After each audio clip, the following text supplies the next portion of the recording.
perigos do pó. O pó está por toda parte. Nas ruas, em casa, nas roupas. Na verdade, o pó é bem mais do que parece. Cientistas estão explorando um mundo escondido no pó. Um mundo cheio de seres exóticos.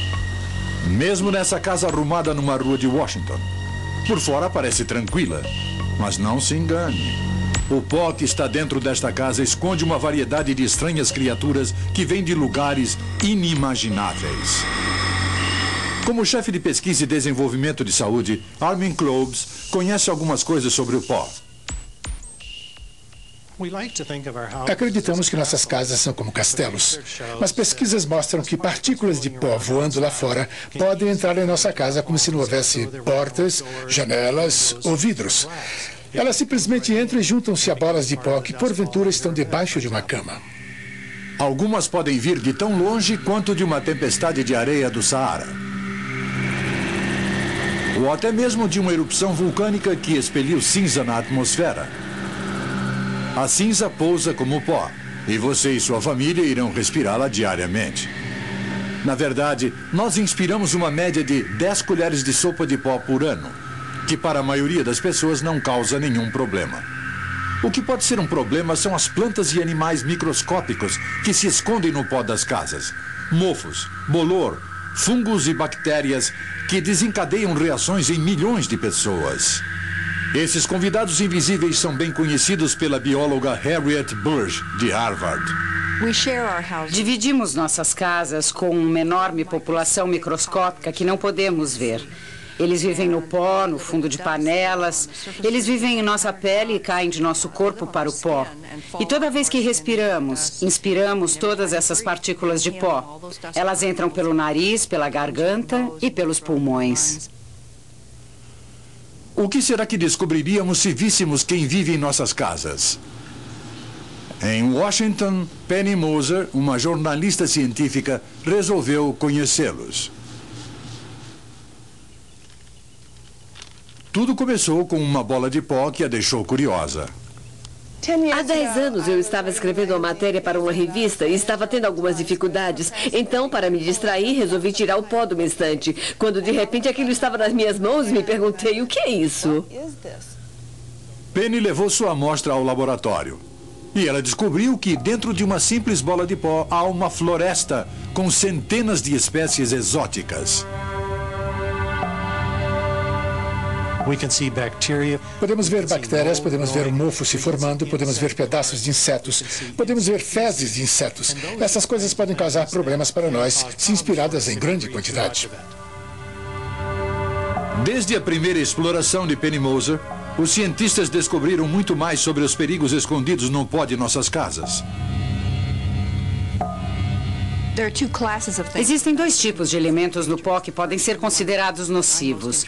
O primeiro e também o que mais me interessa são os alergênicos, que incluem os fúngicos, que produzem alergênios, os ácaros, baratas, caspa de cachorro e gato, rato, urina de rato, coisas desse tipo. Munida dessas informações, Penny vasculha sua casa novamente. Desta vez, ela vai usar equipamentos mais avançados, como esse verificador eletrônico a ar, para poder descobrir o que é que mora e se reproduz em sua casa.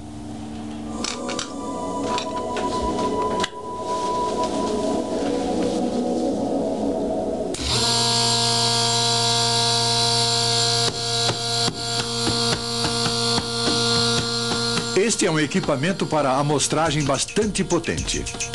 A bomba a vácuo suga o ar através de furos minúsculos e deposita as partículas aerotransportadas na placa de Petri em seu interior.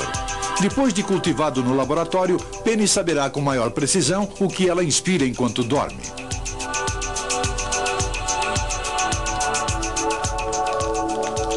No caso de Penny, é a curiosidade científica que a leva a pesquisar o que existe dentro de sua casa. Mas 1 em cada 5 americanos tem motivos muito distintos. Eles sofrem de alergias, muitas vezes causadas por substâncias que estão dentro de suas casas. Existem 13 milhões de americanos que sofrem de asma. As mortes por asma aumentaram 40% nos últimos 20 anos e não se sabe bem por quê. A resposta pode estar nos laboratórios meioambientais como este que Penny está consultando. Oi, eu sou Penny, vim falar com a Suzane. Ok. Depois de olharmos, iremos definir as espécies. Os cientistas como Suzanne Blevins estudam a flora e a fauna dentro das casas a fim de descobrir como o pó pode contribuir com a asma e outros problemas. É o primeiro passo para descobrirmos o que pode estar nos fazendo mal em nossas próprias casas. Deus! A primeira coisa que Suzanne procura é por um bichinho minúsculo que traz sérios problemas. Um parente da aranha chamado ácaro. Os cientistas acreditam que o ácaro é o principal culpado pelas alergias em ambientes fechados. O Dr. Daniel Ein é um dos principais especialistas em alergias causadas por ácaros. Ou coçava, eu espirrava como uma... Depois de ouvir os sintomas dessa paciente, o Dr. Ein suspeitou que o motivo são os ácaros e solicitou um exame de pele. Há muitos e muitos anos descobriu-se que o pó era um grande problema para pessoas alérgicas. Mas foi há 10 ou 15 anos que pesquisadores conseguiram apontar o ácaro como o maior causador dos problemas alérgicos do pó. E com essa descoberta, os problemas causados pelo ácaro e outras alergias a pó começaram a ser tratados de uma maneira totalmente diferente. Muito bem, agora vamos aplicar os bichinhos. Introduzindo possíveis substâncias alergênicas sob a pele, além de uma solução de ácaros, o médico poderá avaliar como o paciente reage a cada um deles.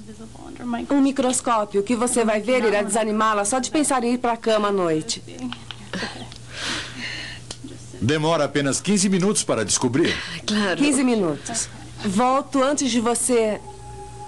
Os ácaros moram na sua cama, no colchão e no travesseiro. Um colchão tem, em média, 2 milhões de ácaros. E se o seu travesseiro for velho, 25% do seu peso são provavelmente pó ou ácaros. Nós tiramos amostras de poltronas de casas de famílias e descobrimos aproximadamente 18 mil ácaros no equivalente a uma colher de pó. O motivo deles gostarem de camas, travesseiros e sofá é bastante simples. É lá que eles encontram comida. Os ácaros se alimentam de partículas de pele que soltamos. Foi estimado que soltamos 400 mil partículas de pele por minuto, isso sentados. Por isso, mesmo sem nos movermos muito, produzimos uma quantidade enorme de pó. A pele escama e se junta a uma bola de pó que podemos encontrar debaixo de nossas camas. O mofo começa a nascer nas escamações da pele e os ácaros vão se alimentar do mofo. Assim, do pó ao pó, pois o pó produz pó, continuando o ciclo. Ou seja, os ácaros estão no mesmo lugar em que vivemos, prontos para banquetear-se das películas que soltamos.